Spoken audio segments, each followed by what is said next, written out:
Nu, labrīt, puiši, meitenes, tātad jauns objekts. Kā es teicu, kā es minēju, stila mājā jauns objekts top. Redziet, pirmos skrūpāļus ieskrūvēju. Re, kur ir skrūpāļu skrūvējamā mašīna. Redziet, kāda viņa ir. Uzliekās uz šitā te. Ot, šitāds brīnums, un tur galā vēl speciāls uzgalis. Nu, redziet, kur skaisti te ar skatu uz mežu būs šis.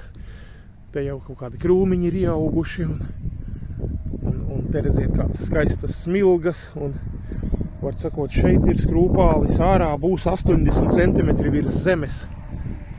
Tātad namiņš, jaunais namiņš būs 6x6.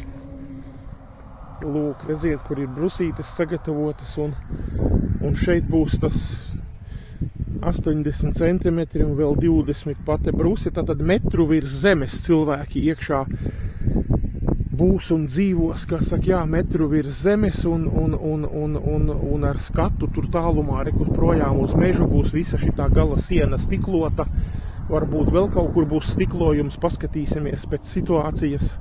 Maksimāli te gribu ielikt, lai šoreiz namiņš nav vērsts uz ceļu. Kā tur tālumā redziet, stila māja ir jau uz šosejas, tad šeit klusumā gribu uztaisīt tādu pēc iespējas tālāk no ceļa nost, kā es teicu, iespējams īrei un baigo tādu romantisko namiņu, pa smuko, pa glauno, pa dārgo ar parketa grīdām un atsevišķi stāvošām vannām un super-truper gultu, un tā kā, jā, vakar, redziet, ieskrūvēju 3 skrūpāļus, šeit jau 4. un bišķiņ tur vakar visu nepaspēju, tāpēc šodien turpinām, tā kā rādīšu jums jauno super-truper mājiņu, kā tas viss te būvēsies, visu redzēsiet.